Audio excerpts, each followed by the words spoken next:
네, 헤라님, 우리나라의 국민 기업이고 이제 뭐 세계적인 기업입니다. 삼성전자 위기론이 지금 계속 대두가 되고 있는데요. 오늘이 고 이건희 회장의 4주기라고 합니다. 그래서 이재용 회장이 어떤 메시지를 내놓을 것인가 이런 기사가 나오고 있는데 헤라님께서는 삼성전자의 위기론에 대해서 어떻게 보시나요?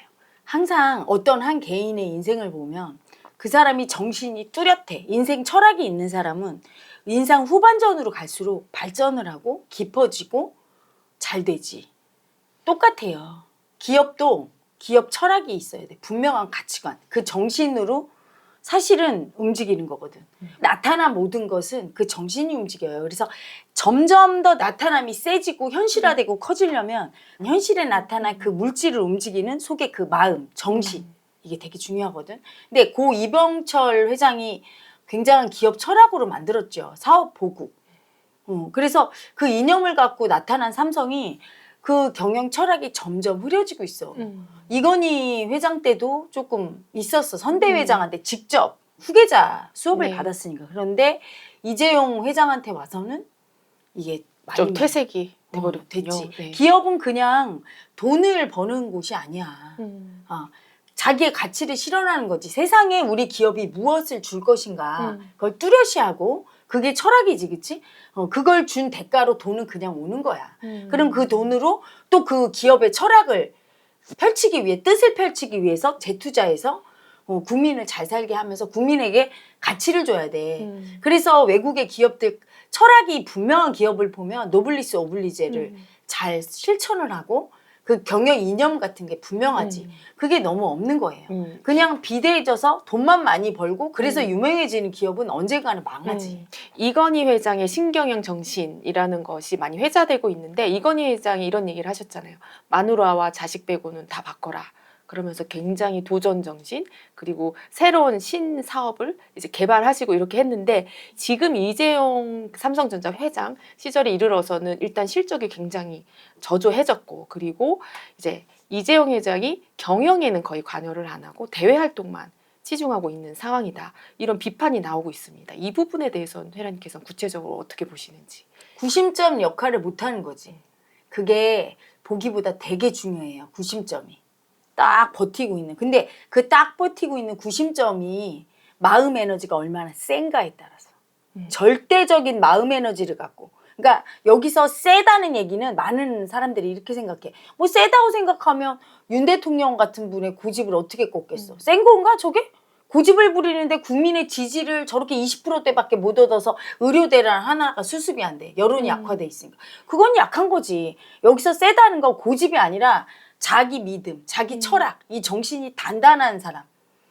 그 마음 에너지가 세야 돼. 셀수록 어떠냐면 아주 응집력이 강하고 이 기업이나 어떤 조직이 커지거든. 근데 그 이재용 회장은 사실 그 부분이 되게 약해요. 그러니까 그 자녀들 사이에서도 에너지가 제일 약한 편에 속해. 많이 그냥 예쁨을 받고 자랐고 그리고 기업 3세들이 워낙 에너지가 약할 수밖에 없어. 마음 에너지는 어느 때 강해지는가. 되게 불굴의 정신으로 아픔을 겪고 되게 탄압받고 되게 힘들 때 그리고 그걸 극복했어. 그러니까 창업 1세대가 제일 셀 수밖에 없어요. 그냥 없는 데서 무에서 유를 창조하고 딱 일어섰잖아. 그리고 성장하는 과정 중에 여러 가지 막 어려움을 다 뚫었잖아. 정신력으로. 그런데 창업 2세대는 아버지가 일구어 놓은 걸 물려받았으니까 물론 그 아버지가 얼마나 경영 철학을 갖고 자기 자식을 잘 이렇게 성장시키고 교육했느냐도 있지만 아무래도 아버지부터는 정신력이 약하게 돼 있어. 마음 에너지가. 근데 3세대에 와서는 이거는 많이 약해진 거야. 이미 너무 태어나 봤더니 입에 금수저 물고 있어서 어릴 때부터 남과 다르게 막 이렇게 받들어서 키워지고 자기도 모르게 보호받는 온실 속에 있게 돼. 잘못될까 봐 부모가 얼마나 보호하겠어. 그러니까 정신력이 약하고 하나뿐인 귀한 아들. 이러니까 지난번에 문재인 정권 때 탄압받은 게 사실은 어떻게 보면 그렇게 약하게 자란 사람이 대기업에 있으니까 그 대기업을 혼내주기 위해서 그런 것도 있지만 무의식의 입장에서 보면 그 약함 때문에 더 강해지라고. 이런 삼성이란 대기업을 이끌고 가려면 너무 강해져야 돼. 하늘이 친 거지. 근데 그걸 받아들이는 과정에서 그럼 당연히 이래서 나를 강하게 만들려고 하는구나. 내가 너무 부잣집 도련님으로 자라서 이런 기업을 이끌기에는 강단이 부족하구나 하면서 딱 받아들였어야 되거든. 근데 너무 두려워서 나 그때 되게 불쌍했어. 이재용 회장이. 애기처럼 울먹거리면서 얘기하는데 너무 막 무섭고 막 어디에 의지하고 싶은 아가더라고. 그래 너무 두려우니까 그때부터 경영 다 내려놓고 그냥 촉대 메고 갔어야 돼. 근데 그거 다 전문 경영인한테 맡긴다고 내려놓고 본인은 너무 무서워서 책임지는 게 무서워서 그렇게 또 감옥 갈까 봐 되게 호되게 당한 거야. 그래서 약자 마음이 너무 세서 자기가 그 마음의 에너지를 쓰지를 못한 지경에 있어요. 그래서 지금 그렇게 경영을 한다고 있긴 있는데 있는 것도 아니고 없는 것도 아니니까 네. 삼성이 어떻게 되냐면 구심점이 둘인 거야. 전문 경영인과 이재용 회장. 이재용 회장은 본인은 마음이 약한데 집중은 다 받아 혼자. 그렇죠. 삼성하면 이재용이잖아. 그렇죠. 예전에 이건희가 유명했듯이 그 네. 아들이니까. 그러니까 삼성이 어때요? 구심점이 하나가 아니야 둘이야. 네. 이러면 얼마나 힘이 약화된 거야. 딱 하나로 모여져야 되는 거야. 네. 그래서 그렇게 할 바에는 아예 야인으로 살아야 돼.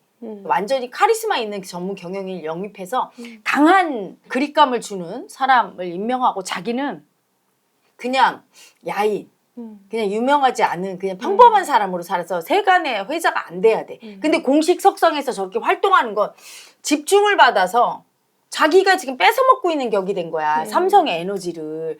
아예 그 에너지를 삼성에게 주려면 본인이 경영을 하면서 일선에 뛰어야 되고 아니면 자기는 집중을 받으면 안 되는 거지. 물러나야 되고. 그리고 자기가 그게 너무 하기가 힘들면 차라리 이부진 사장한테 물려준 게 낫죠. 이부진 사장 같은 경우는 대기업들이 다 그래. 딸은 안 맡겨요. 남존 여비 사상이 너무 강해서. 그래서 아들한테 맡기는데 여자 남자를 볼 게 아니라 그 사람의 마음 에너지를 봐야 돼. 그리고 앞으로 이 시대는 여성의 시대거든. 네.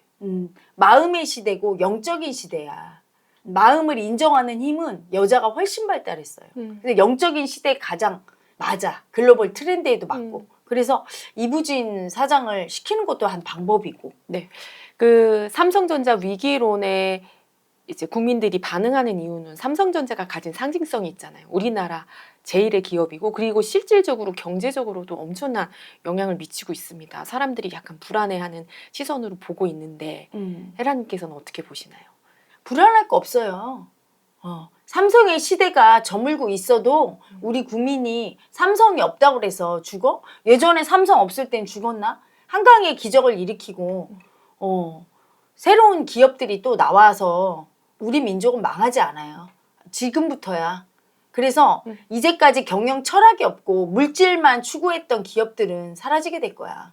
인류가 돈을 많이 벌고 지금 삼성보다도 돈 더 많은 기업들이 굉장히 많잖아. 전 세계적으로. 네. 그런 기업들이 인류를 구할 수 있나? 인류의 당면한 문제를? 지금 인류가 50년을 버티네 100년을 버티네 이러고 있잖아.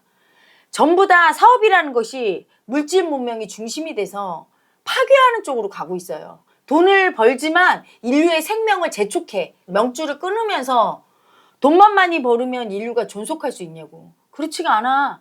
그런 어떤 공생을 무시하면서 인간의 마음을 외면하고 오직 우리만 잘 살면 된다. 뺏는 가해자 마음으로 기업을 일으키고 이제까지 돈이 유통이 되고 해서 항상 인류는 그 당면 문제가 많고 그런 위협으로부터 벗어날 수가 없었지. 앞으로 새로운 기업이나 새로운 정치나 모든 분야에서 그렇게 당면한 인류의 문제를 해결하는 기업들이 나타나고 정치도 새로운 정치가 나와야 되고 모든 게 새로워져야 돼요.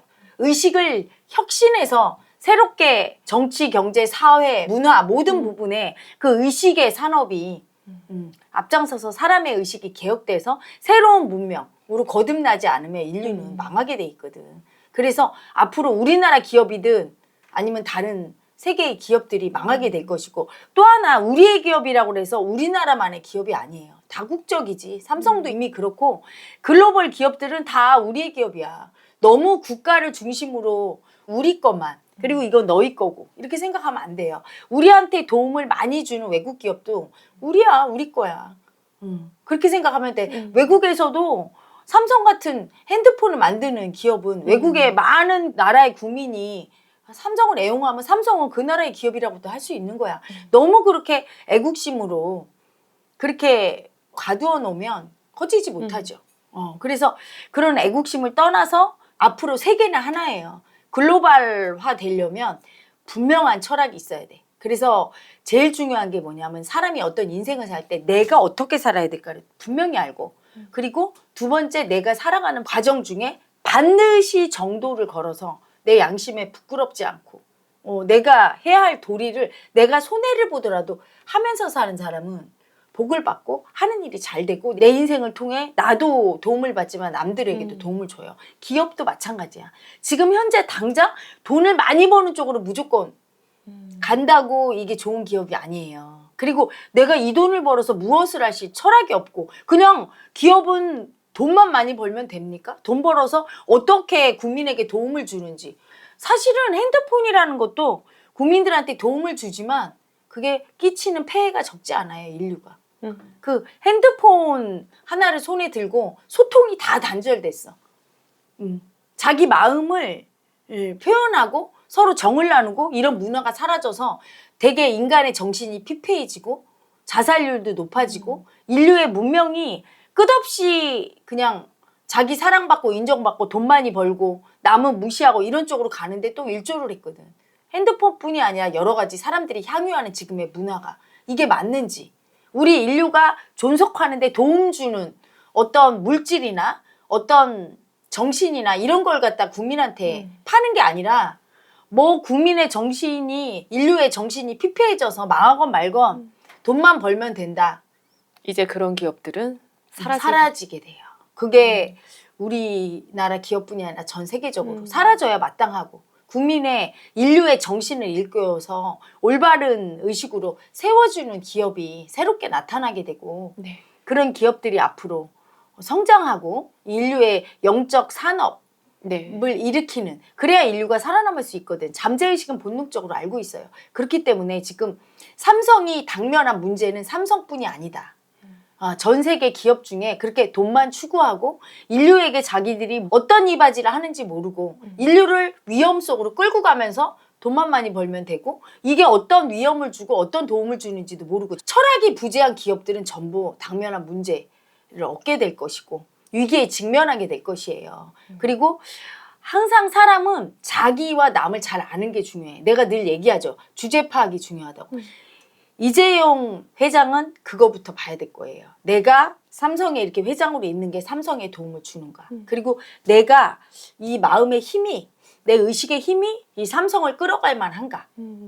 굉장히 중요한 거죠. 그걸 판단해서 안 되면 빨리 내려오고 아니면 자기가 마음을 다잡고 다시 이렇게 해서는 안 되겠다 하고 자기 중심으로 구심점을 딱 만들어야지 지금처럼 어정쩡한 상태에서는 몰락하는 거예요. 아주 커다란 배도 선장의 지시 하나에 움직이잖아. 배를 틀잖아. 그 정도로 위에 서 있는 그 리더가 중요한 거지. 그 리더가 리더 역할을 못할 때, 특히 리더가 둘이라서 한 사람은 왼쪽 가라고 하는데 한 사람은 오른쪽 가라고 하고 이럴 때 어떻게 되겠어요? 혼란하고 배는 침몰하는 거죠. 그래서 본인이 그렇게 하고 있음을 빨리 깨닫고 제일 중요한 건 구심점을 하나로 만들어야 돼. 하나로. 그래서 강력하게 자기가 리더십을 발휘를 못 하겠는데 자기가 구심점이 돼야 되겠으면 옛날에 미래전략실 같은 그런 아주 강력한 집단 체제를 부활시켜서 자기 밑에 두고 자기를 보좌하게 하면서 돌파해 나가야 돼요. 설마 죽이게 하겠냐, 나를 감옥에 넣기밖에 더 하겠냐, 이런 정신으로 확 받아들여야 되고, 너무 두려워서 나한테 오는 아픔이나 고통을 못 받아들이겠어 이러면 본인이 하면 안 돼요. 그렇게 딱 강단 있게 어떤 고통과 어려움도 받아들이겠다는 사람을 딱 세워야 되는 거지. 그게 안 될 때 약자 마음으로 하는 거라 기업은 위험한 거고, 이재명 대표 같은 경우에, 윤석열 대통령 같은 경우에 세 보이지만 약한 게 바로 그 정신력이야. 이재명 대표 같은 경우는 그냥 벌 받겠어. 멋있는 사람이지. 그러면 나는 죄진 게 나쁘다고 보지 않아. 죄질 수 있어, 사람 살다가. 뭐 살인도 할 수 있는 게 인간이 얼마나 참여하고 벌을 받아내느냐, 그걸 안 받으려고 하네. 그게 약자예요. 그래서 대통령이 되면 안 되는 거고. 왜? 약자니까. 우리나라가 약자 되는 거야. 윤 대통령도 나라가 왜 이렇게 혼란해요? 약자야. 부인이 벌 받는 꼴을 못 봐. 부인의 아픔을 볼 때 너무 두려운 약자 마음 올라오는데 그걸 감당을 안 해주려고 그래. 괴로워서. 그렇잖아? 네. 당신 만약에 잘못돼서 옷걸이 치르면 내가 뒷바라지 할게. 이렇게까지 얘기할 정도로 강단이 있어야 되는데 너무 무서워. 사랑하는 사람이 아픈 꼴을 못 보내 너무 두려워서. 그러니까 대통령의 대의적인 큰 마음을 못 쓰고 그냥 부인이 잘못될까 봐 두려운 그건 남편 마음도 아니야. 애기 마음이야. 엄마한테 이렇게 붙잡고 있는 약자 마음이라 나라가 혼란한 거예요. 삼성이 우뚝 서고 강인해지려면 철학이 있는 강자 마음을 써야 되니까 내가 그런 깜이 되나부터 주제 파악을 하면서 다시 돌을 둬야 될 거야. 다시 자리매김을 안 하면 삼성이 위험하죠.